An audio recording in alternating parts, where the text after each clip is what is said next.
Et nous enchaînons comme d'habitude avec Marché à thème, le dernier quart d'heure thématique de Smart Bourse où nous allons revenir sur la saison des assemblées générales d'actionnaires et plus particulièrement l'engagement actionnarial. Pour en parler, nous avons le plaisir de recevoir sur le plateau de Smart Bourse Mickaël Herskovitch. Bonjour Mickaël Herskovitch. Bonjour Nicolas. Vous êtes responsable politique de vote et engagement chez BNP Paribas Asset Management. Alors on va essayer de dresser un bilan ensemble de cette saison des votes et potentiellement des tendances observées puisque sur les 3 mois en fait, d'avril, mai, juin, on peut avoir une bonne vision globalement quand même de ce qui se dessine dans les assemblées générales d'actionnaires, Mickaël Herskovitch. Oui, tout à fait, parce que là on arrive au bout du tunnel pour l'activité, les personnes comme moi qui travaillons sur ces sujets d'assemblée générale, parce qu'on a vraiment 75% de l'activité qui se déroule au printemps. D'accord. Donc on arrive à la fin, les dernières assemblées générales, si on prend le CAC 40, il en reste plus que 2. Et donc on arrive plutôt vers la fin, donc on peut déjà voir quelques tendances qui se dessinent. Qu'est-ce qui s'est passé? Qu'est-ce que vous retenez de ces assemblées générales d'actionnaires, celles auxquelles vous avez participé ou que vous avez suivies? Alors il y a une forme de continuité sur certains sujets. Forme de continuité parce que l'Assemblée générale, c'est d'abord des sujets relatifs à la gouvernance, faire élire des administrateurs, parler de la rémunération des dirigeants et voter sur la rémunération des dirigeants, les opérations financières, l'approbation des comptes. Donc on a des résolutions classiques plutôt de gouvernance et en fait qui représentent historiquement la grande majorité. Quand je dis la grande majorité, c'est 99% des résolutions sont sur ces sujets-là. Donc là, il y a une forme de continuité. Très peu de résolutions sont rejetées. Là aussi, une forme de continuité, c'est-à-dire qu'une assemblée générale qui dit non à la majorité sur une résolution, c'est extrêmement rare. Il n'y en a pas eu sur le CAC 40 cette année. Donc ça reste quand même extrêmement rare. Et pourtant, on imagine qu'il y a peut-être différents courants au sein des assemblées générales, mais pour autant, à chaque fois, il y a peu de rejets effectivement, sur les résolutions. Il y a peu de rejets. Alors ça s'explique naturellement par rapport au fait que les sociétés et les investisseurs n'ont aucun intérêt à avoir une résolution rejetée et qu'on a un dialogue, un engagement en amont des assemblées générales, des échanges pour éviter d'arriver à un système de blocage et que la résolution se retrouve à être rejetée. Donc tout ce dialogue, il s'opère. Ça ne veut pas dire que les investisseurs votent pour tout. Alors nous, on est le meilleur exemple. On s'oppose à près d'une résolution sur 3. D'accord. Parce qu'on pense que c'est aussi un moyen d'envoyer des messages, d'essayer d'améliorer les pratiques. Mais in fine, en fait, le but n'est pas que la résolution soit rejetée. Le but, c'est de faire évoluer les choses. Et quand les sociétés voient qu'il y a un risque, souvent, elles font les ajustements nécessaires pour que la résolution ne soit pas rejetée. Et alors vous, quand vous dites que vous vous opposez à une résolution sur 3, ça concerne quel type de sujet? Ça concerne, alors le principal sujet en termes d'opposition, c'est les rémunérations. On s'oppose à plus d'une résolution sur 2. Il y a une forme de constance, il n'y a pas de grandes variations depuis plusieurs années sur ces thématiques-là. Aussi parce que les exigences changent, évoluent. Et après, il y a les questions plutôt d'élection d'administrateurs, d'opérations financières, où il y a un petit peu moins d'opposition, mais il y a de l'opposition quand même assez importante. Si on va aussi, alors les assemblées générales d'actionnaires, c'est aussi un moment où on peut suivre les stratégies sur les sujets d'écologie, sur les sujets de société, sur les sujets sociaux. Quelles sont les tendances que vous avez observées en 2025 ? Alors, si on prend la partie vraiment vote en assemblée générale, donc comme je disais, 99% c'est sur les sujets que j'ai évoqués, donc il reste le 1%. Le 1%, en volume, c'est les résolutions environnementales et sociales. Donc, en volume de vote, c'est très peu. D'accord. Ça ne veut pas dire que c'est un point qui n'est pas important, mais pourquoi? Parce que je reviens, c'est que l'Assemblée générale, c'est l'organe de gouvernance à la base. Il y a des résolutions environnementales qui sont proposées par les actionnaires. C'est principalement sur le marché nord-américain, historiquement. Il y a un régime qui est plus souple pour permettre ce type de résolution. Et là, ce qu'on voit, c'est qu'il y a une tendance qui s'observe cette année, qui est assez impressionnante, qui a commencé en 2024, c'est qu'il y a de moins en moins de résolutions. Le contexte nord-américain explique aussi cela. Donc, moins de résolutions. On a une baisse de 30% des résolutions environnementales et sociales d'actionnaires aux États-Unis. Donc, même si dans le volume global, c'est très peu de résolutions, on voit que sur cette catégorie, il y a de moins en moins de résolutions. Les actionnaires en proposent moins. 30% en moins 2025 par rapport à 2024. Et ensuite, les résolutions, elles peuvent être retirées aussi en amont des assemblées générales. Et là, on voit aussi de plus en plus de résolutions qui sont retirées. Alors, pour plusieurs considérations, on peut avoir un cadre réglementaire, ce qui est le cas aux États-Unis où des résolutions sont bloquées, il y en a de plus en plus. Bien sûr. Et on peut avoir un cadre d'engagement où les actionnaires décident de retirer ces résolutions. Et donc, en 2024, on avait à peu près 2 tiers des résolutions qui allaient au vote, les résolutions d'actionnaires.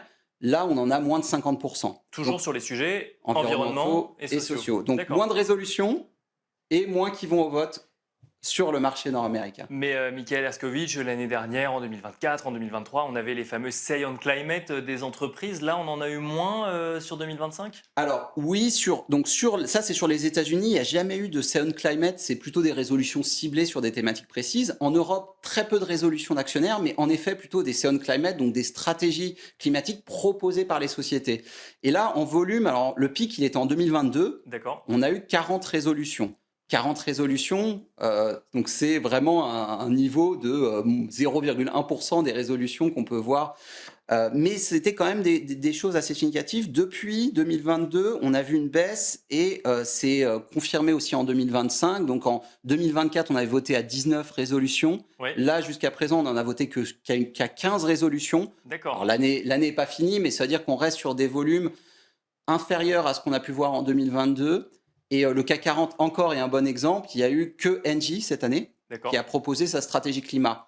Alors, c'est assez logique sur ce type de vote parce que les sociétés ne présentent pas nécessairement tous les ans Oui, leur bien sûr. stratégie climat. Ça ne veut pas dire qu'il n'y en a pas, ça veut juste dire que ce n'est pas présenté cette année. Ça veut dire que ce n'est pas forcément présenté. Toutes les sociétés ne le présentent pas. Certaines, comme Engie, prennent des cycles plutôt pluriannuels. Donc, la dernière était il y a 3 ans. Ça veut, là encore, pas dire que les sujets ne sont pas évoqués. Dans les engagements avec les investisseurs, à l'Assemblée générale, c'est des sujets, et c'est des sujets liés notamment à la stratégie, qui sont bien sûr évoqués. Ils ne déclenchent pas nécessairement un vote en Assemblée générale. On a beaucoup suivi la directive CSRD, son entrée en application cette année. On a suivi aussi effectivement les allers-retours donc à la Commission européenne avec le sujet Omnibus, toujours sur ces données que les entreprises doivent fournir vis-à-vis de leur stratégie et des pratiques ESG. Ça a été un sujet dans les assemblées générales cette année? Alors forcément, sujet d'Assemblée générale, sujet d'engagement, sujet dans les rapports annuels, parce que du coup, donc, les entreprises françaises qui ont été soumises pour la première année à CSRD ont publié pour la première fois leur rapport de durabilité. Ça a été le cas de beaucoup d'entreprises européennes. Donc ça a été nécessairement un sujet pour les conseils, pour les engagements, en Assemblée générale, en présentation. On voit que le bilan, alors il y a des choses intéressantes, il y a des choses aussi, on voit les limites de cette réglementation et on comprend pourquoi il y a cette discussion avec le plan Omnibus. À la base, la réglementation, c'est près de 1200 indicateurs soumis à un régime de matérialité et les entreprises, quand on prend le CAC 40, en moyenne, elles ont communiqué près de 600 indicateurs. Donc elles ont exclu la moitié en jugeant comme non matériels ces indicateurs-là. Et on voit bien que côté investisseur, quand on analyse une entreprise, on ne regarde pas 600 indicateurs. Ouais, Même sur les sujets extra-financiers, nous, de notre côté, on essaye de se concentrer sur ce qui est le plus matériel. On regarde une cinquantaine d'indicateurs. Donc, il y a eu du bon parce que ça a permis de structurer des choses, mais on a vu aussi les limites. Et on essaie clairement d'aller sur un périmètre qui est certainement beaucoup trop large.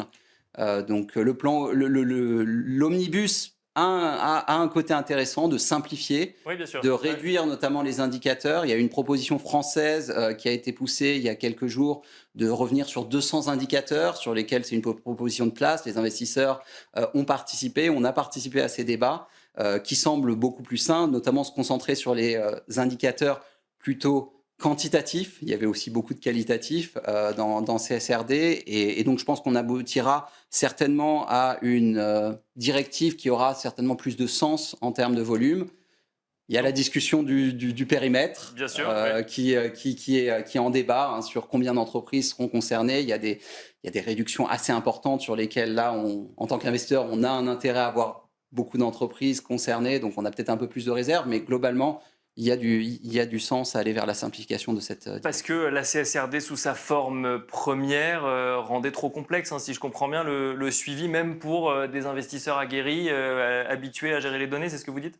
Oui, en tout cas, amenait une quantité de données qui, en fait, ne sont pas regardées. Il n'y a qu'un niveau réduit de ces indicateurs qui sont vraiment pertinents. Donc, tout l'exercice l'exercice était de juger sur les 1200 indicateurs et d'expliquer pourquoi ils ne sont pas matériels. Donc, tout le processus est quand même un processus extrêmement lourd qui a mis beaucoup de temps et sur lesquels, derrière, il ressort des parties qui sont intéressantes, mais beaucoup de parties qui le sont moins.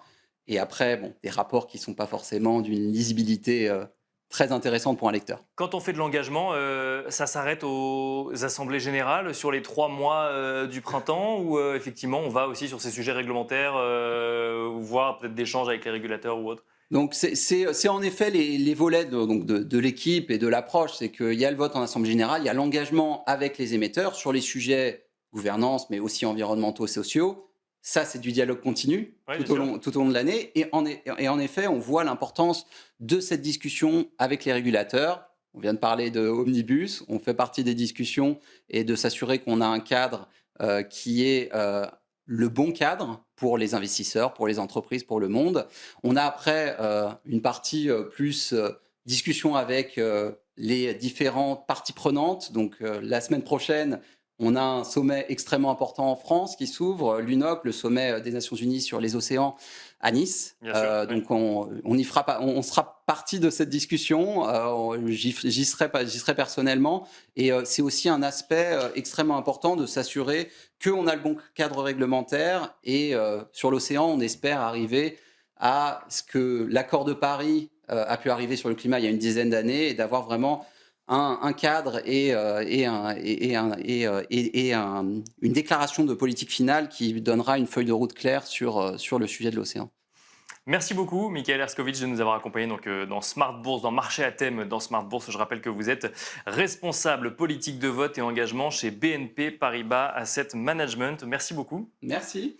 Et quant à vous, merci également de nous avoir suivis et je vous donne rendez-vous demain pour un nouveau numéro de Smart Bourse sur Be Smart for Change.